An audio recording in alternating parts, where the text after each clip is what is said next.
Hello, hello.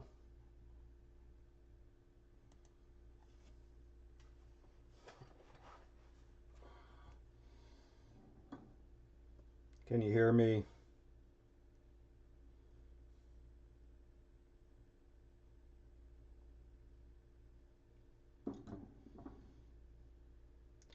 How's the sound? I've made sure the gain is all the way up. I received some feedback after past podcasts from Lynn that the sound wasn't ideal, so I've made sure the gain is maxed out.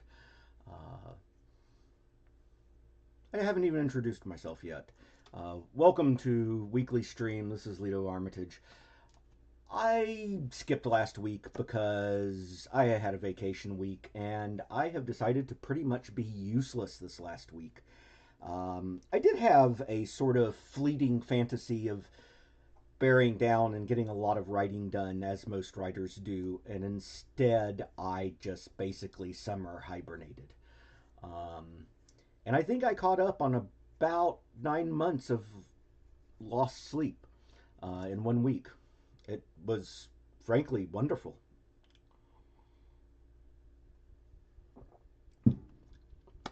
I was chatting with the captain before the stream started as I was fighting with OBS and realizing a couple things. And I'm trying to be transparent about this with folks.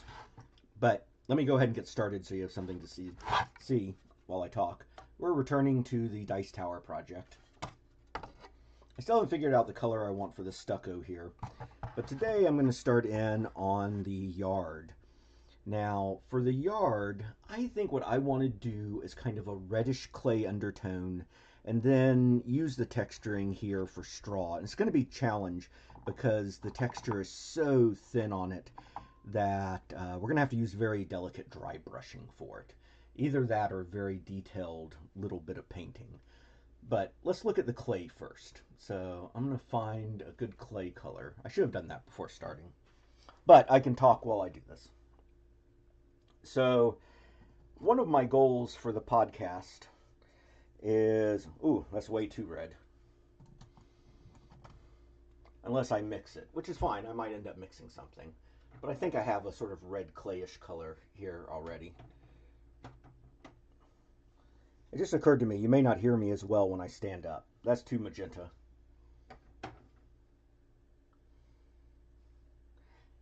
How is the sound when I'm standing up? Is it still okay?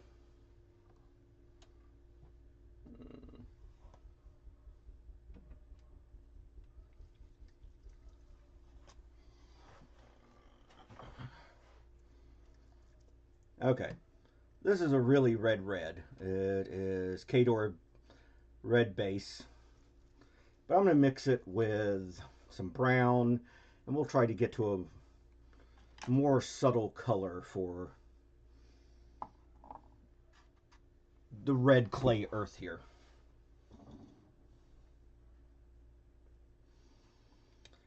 I still have not taken the time to find my little mixing things. I hesitate to call them mixing bowls, even though that's technically what they are, because I think of a mixing bowl as a cooking thing, not a painting thing. And there's probably a more accurate term that painters use for them. I do not know what it is. Random bit of trivia. My mother was a painter, a pretty good one actually. I still have several of her works around my house. And I grew up helping her mix paints and do stuff. I absolutely adore those memories. And while I think I have a pretty good eye for color, partially educated from that, um, a result of it is that I don't know the names for a lot of things that I'm familiar with the use of. All right, we'll dig in now. Let's see if we can get us. There we go. I think that's slightly better in focus. So we're just going to start with a flat layer there. So one of the things I'm doing with the stream is that I'm just trying to improve it by one thing each week, not drive myself insane by trying to make it perfect at once, but one improvement per week. And it occurs to me maybe using OBS should have been a 2 week goal because clearly I'm learning things that I did not know the first time, including that I need to allow myself a little bit more time for startup than I thought. I had believed that I'd just be able to kind of leave it and come back to it and turn it back on, and I did not allow myself adequate time for troubleshooting. So I got a little stressed about it because I like things to be perfect. My life would be easier if I could accept just doing things on the fly. But you're never too old to learn, and I am trying to learn that here in my elder bear years. I need a little more brown in this. But I think that's a nice red clayish color. I know not all clays are the same color. Not all reddish brown clays are the same reddish brown. But this is the reddish brown I was going for. And I think once I dry brush the golden straw on top, it'll look very striking. However, I don't think I've mixed up nearly enough of this color. So,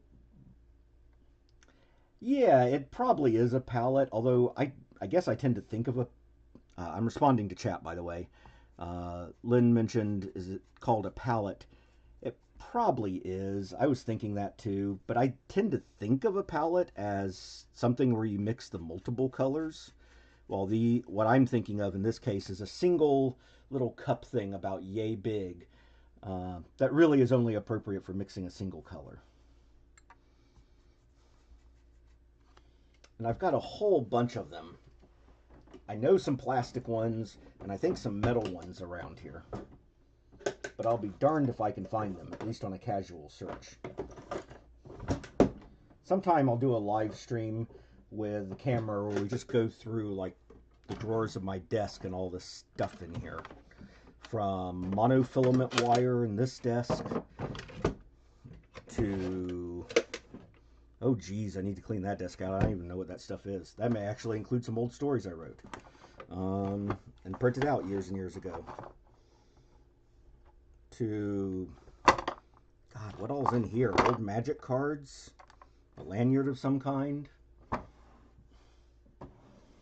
Glue, blank bases for miniatures, terrain, stones, measuring rings, more large blank bases, sanding paper. Anyway, it goes on and on. I need to clean it out and organize stuff. I do have a shot glass over here. It's not on camera. But yes, I do have a shot glass handy. And a drinking glass handy. For whiskey. I'm doing these streams a little early in the day. So there's not going to be any whiskey drinking on these streams. However, if we do a stream later in the evening, I might have a little bit of whiskey. I like having a little sip of whiskey while I paint.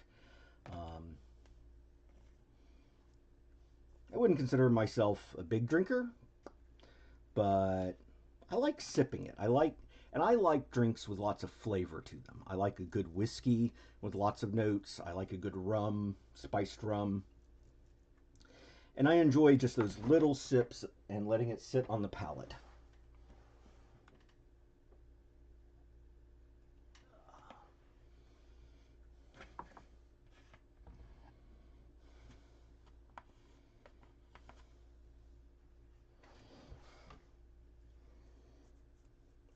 Sorry, I got distracted because I dropped my brush. I'm going to have to mix up more of this. I really do need to find my little painting bowls, palettes, whatever they're called. Dun, dun, dun, dun. This is the point in time where I wish I was using paints with droppers on them rather than lids, because it's way more convenient to mix paints with droppers. Way, way, way more convenient. And you also don't run a risk of intermingling paint colors the way I'm doing. Oh well. If anything happens, we correct for it. That's how it goes.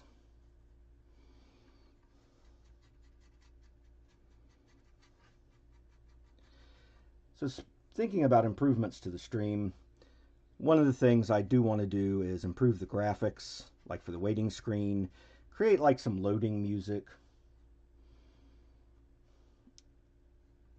May even get fancy and do a video waiting thing where I take some of my existing footage and do a montage. That might be fun. I've seen some streams do that.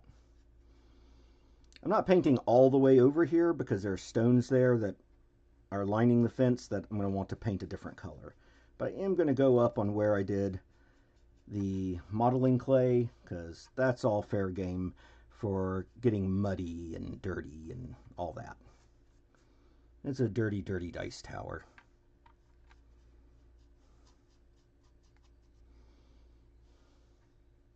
And did I print this thing just as an excuse to paint it? Pretty much.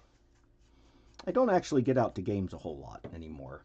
I've become a little bit of a hermit at this point in my Ursine life. Now, I broke my hermitdom yesterday. I actually went out to a local game store. It was free RPG day, so they were doing a bunch of events, and I couldn't pass that up. And I did buy a small Chessex mat with 1-inch squares that I can use for positioning figures. Now, gamers are well aware of these. They've been used since time immemorial for setting up combat. But I was realizing the other day while working on rat catchers, so we'll go back and forth on topics here. I was working on rat catchers, which is a Pathfinder 2 sort of powered lit RPG that I'm doing, that I wanted to actually model a combat scene and run it for real. What would actually happen? What would the players do if they were playing these characters? And what would the NPCs do? And I resolved the entire fight, and that is in a post that's going up. It might have gone up Friday. I'm not sure. If not, it's going up tomorrow. And I did the whole thing as an actual combat, and I let the dice land where they may, so to speak. But as I was doing that, it occurred to me that my existing mats, sort of Chessex mats, are all huge for like covering big gaming tables. And I wanted a small one. So while I was at the game store, I picked up a small one that I could carry around more portably and use for my writing projects. So that's a sort of backdoor way of mentioning that Rat Catchers is releasing a new episode tomorrow, and we'll release a new one Wednesday and Friday. These are very much first drafts. What you're seeing on Substack is the writing process in action, not a polished final work. So I invite you to read it and see it and later compare it to the finished product. And for my part, it is very much a work in progress. When I originally conceived of the Rat Catchers, I really had one character in mind, Smythe, who is the orc wizard with an interest in alchemy. And I somewhat mechanically decided on the character of Yoongi to kind of have a muscle mommy, because I was seeing a lot of people in the geekosphere, you know, giving a lot of positive attention to muscle mommy figures. And I was like, okay, let's pander to the base. And as I've been writing her and him, I've really grown to like the pair of them as characters. I really, really have. And I originally had thought, well, I'm going to have a whole bunch of characters and fill out, you know, a whole sort of adventuring group. And I'm not sure I want to do that anymore. Now, I'm not saying that. Let me see if I can adjust this camera to get a little bit better view. One of my future improvements needs to be a better camera that I can focus better. Anyway, we're painting down here. But as I was writing Smythe and Yoongi, I realized I really like both of them. And they have a good chemistry together, good interaction. And there will be other characters that officially join the group. There will be other characters that come into the stories and interact with them. Let me pull this up a little bit.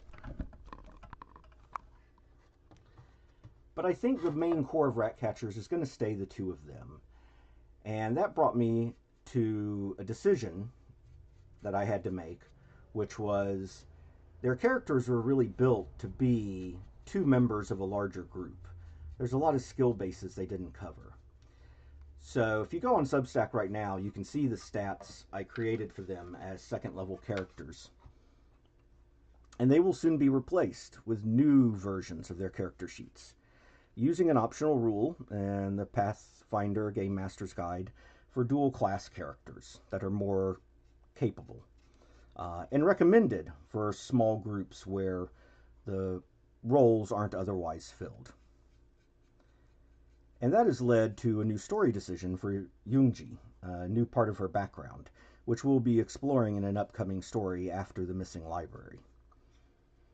So Smythe has now become a dual-classed investigator wizard, and the investigator subclass is using the alchemy research and investigations. Kind of think a little bit of Sam Spade and a little bit of the experimental Sherlock Holmes. And having the investigator part really allows him to, or me as the writer, to justify playing up the investigative aspect of him, which I had already started doing. Jumping back to Free RPG Day, I ended up playing two games. I played the new Monty Python RPG, and I had fun. The people at the table were fun, no complaints about any of that.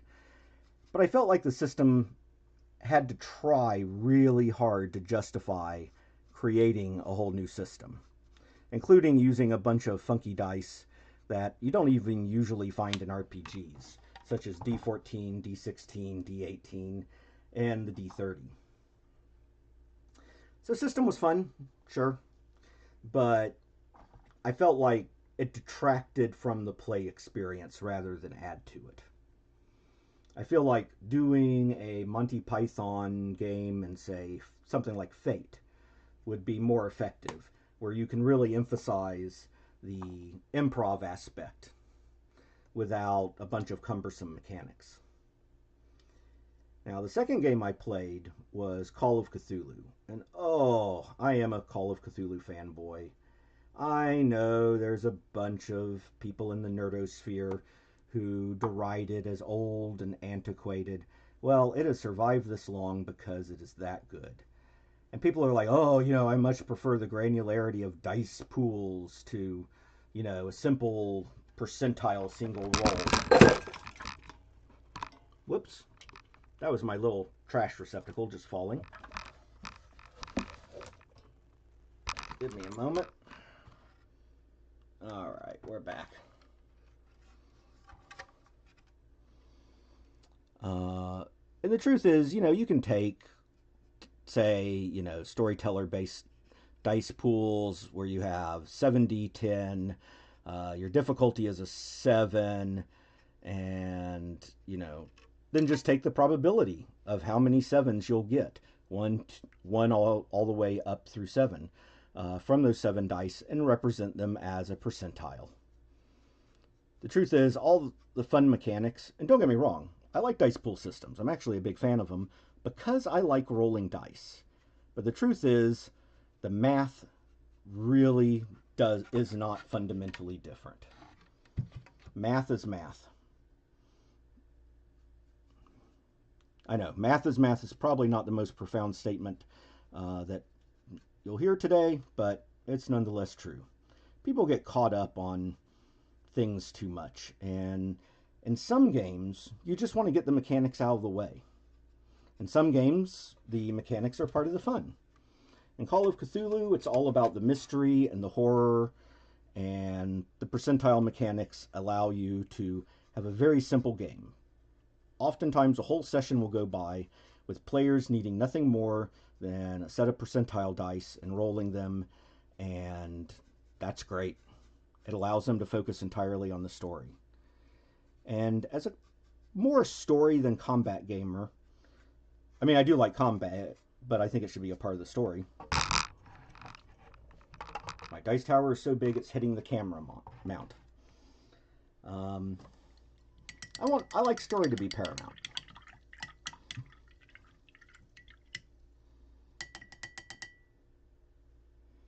All right, what do we think of that as a red clay base? It'll have to dry. It'll dry a little bit darker than it is now. I might put a little wash on it, maybe with a little more brown if it dries redder than I think it will.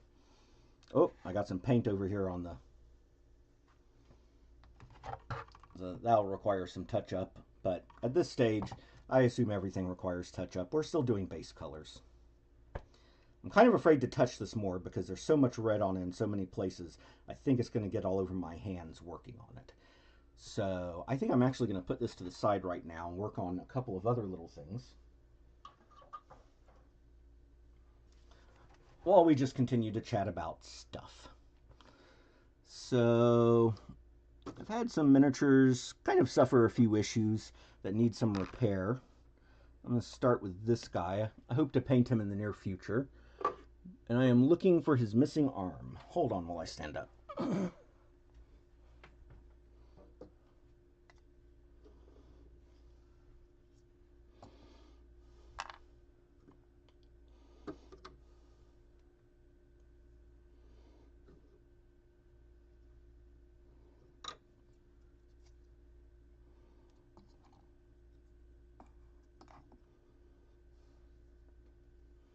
I should continue speaking while I'm doing this, but it turns out that using my eyes to look and doing this simultaneously and talking simultaneously is difficult. Oh well.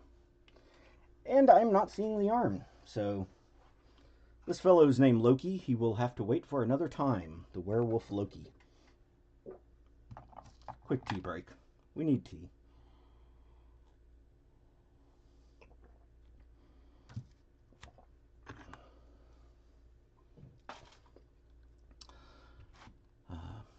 So this guy, Horlock Doomshaper.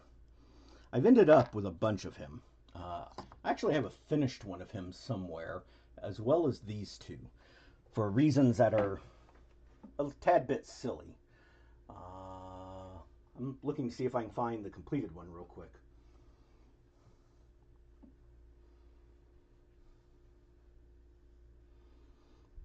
Nope, I'll have to search him up later. But essentially, I bought some used lots from people that had already been partially assembled and where they decided to not continue playing the game. And so I ended up with multiple of these Doomshaper guys, which to me just screams an opportunity to work on different color schemes and different ideas for them. So he's paired with this guy, which I should have another unpainted one of around somewhere, as well as a completed one. I actually played this as one of my main warlocks back when I played Mark 2, 3, one of the versions of War Machine a whole bunch. Years ago now. We get to break open a new glue thing. Additional things going on writing-wise, other than rat catchers. I will have some new content for the Snuggery soon. We've been putting the Pool Girl out on the Snuggery, I believe. Lynn can correct me on that if I'm wrong. Oh, chat closed. Let me open up chat so I can see it again.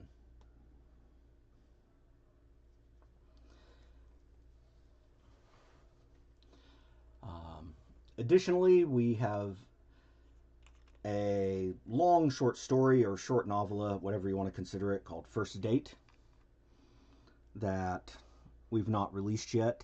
And I really need to do more work on the quintology so we can put that all out in pretty short order, one after the other.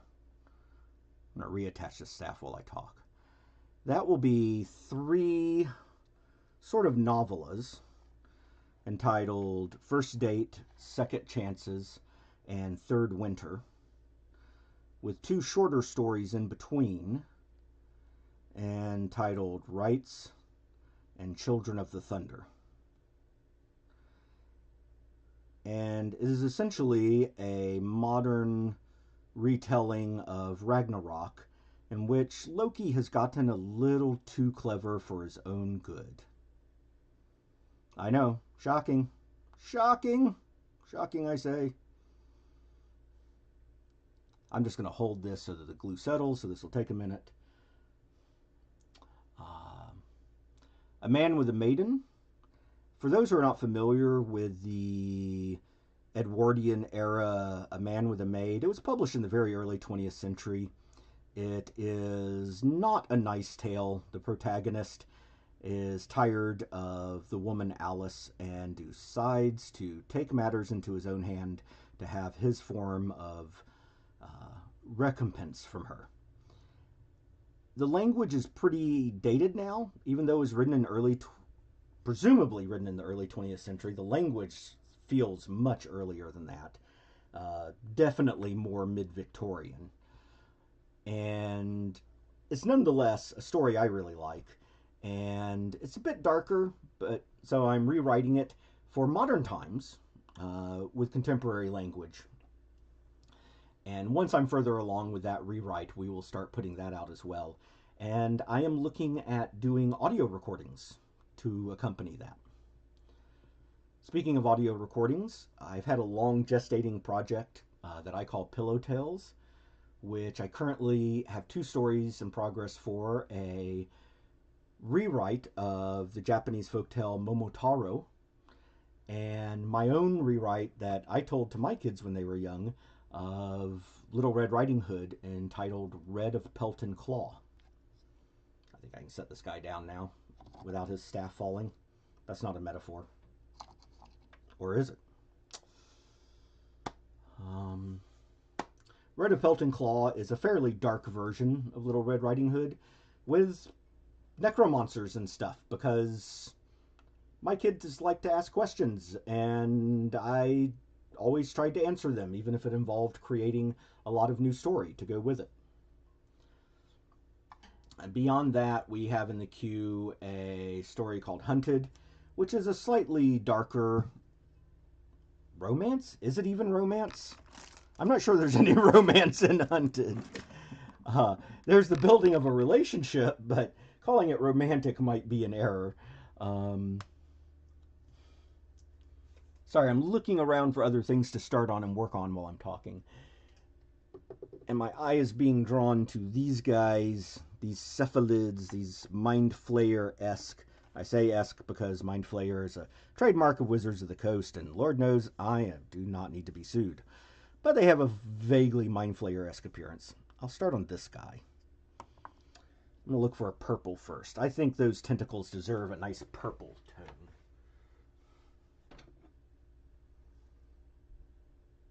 Oh yeah, that we're talking purple now. Yeah.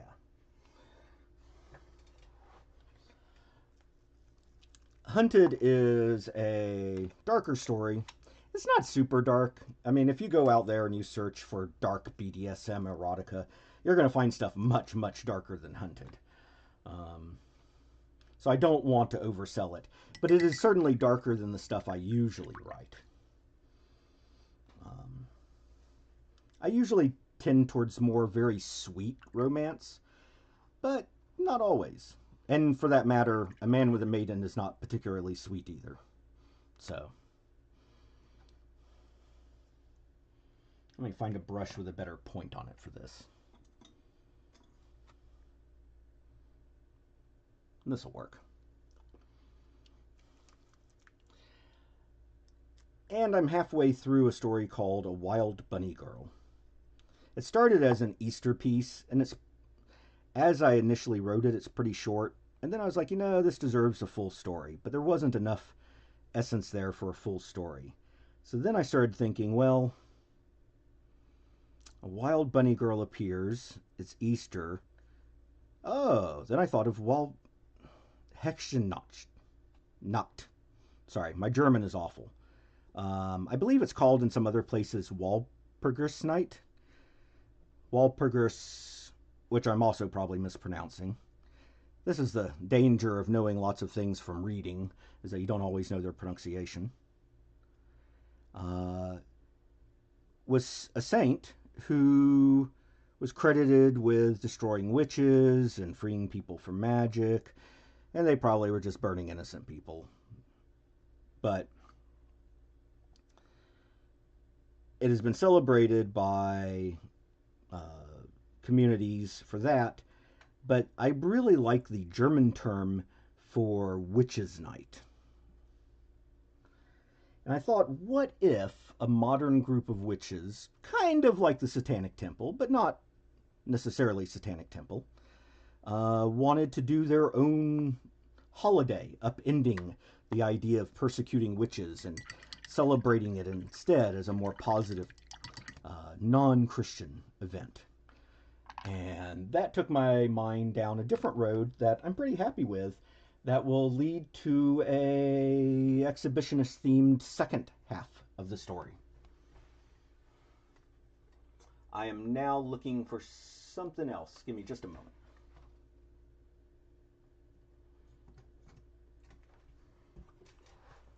We're now going to color this little magical effect coming off his hand. And Spirit Stone Red. It's one of the Citadel technical paints.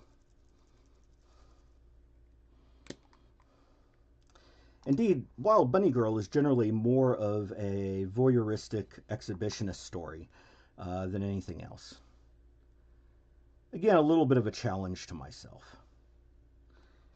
For me, stories usually come from one of two places. Either a story that I just want to tell, or a challenge of can I accomplish something that I want to in a story. And in this case, I hadn't really written anything that was strongly voyeuristic exhibitionist in a long time, and could I make that the primary focus of the story while still having some fun characters and all that? I mean, you don't want it to be boring. And I'm pretty happy with where it's at. And the second half, I think, will be fun and be. If the first half is casual voyeuristic, the second half is decadent voyeurism. And that will make more sense once the story is out and you can read it.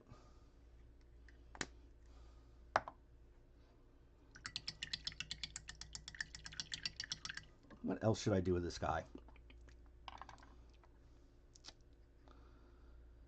Well, we've got a staff, so that definitely can be wood, but we've got some metallic bells there. Let's go ahead and do the wooden staff.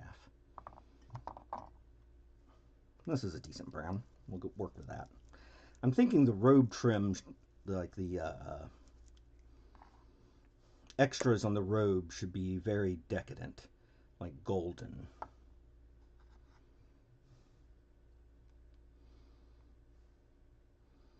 And then something bright and interesting for where the rune shapes are. And there's some little bands around the staff down here. I think these should not fade into the staff. They should really stand out in some way, along with these accoutrements here. In fact, maybe this shouldn't even be brown. This section here, I could see being like bone. Ooh, that could be interesting. Do the top half as a bone color. So it's like a wooden staff attached to some sort of bone instrument. The little figure here, by the way, is from an independent store that does their own 3D model prints. I'm not sure who did the original model. There are a number of insanely talented 3D modelers that are running Patreons these days and even provide Patreon levels for others to print and resell prints of their models, which is where I suspect this came from. But I don't know the original modeler offhand. But I'll try to look it up, because kudos to them. I got a bunch of these tentacled humanoid figures who are not legally mind flayers a while back, and I think they're just wonderful models to paint. And they are a good size for using in games if you want to do so. Alright. I think that's enough streaming for today. I need to go get food and meds. I'm about an hour late on both of those things. So I'm going to cut it here, and I might do a short stream later today, picking up on some of this. Take care. Bye.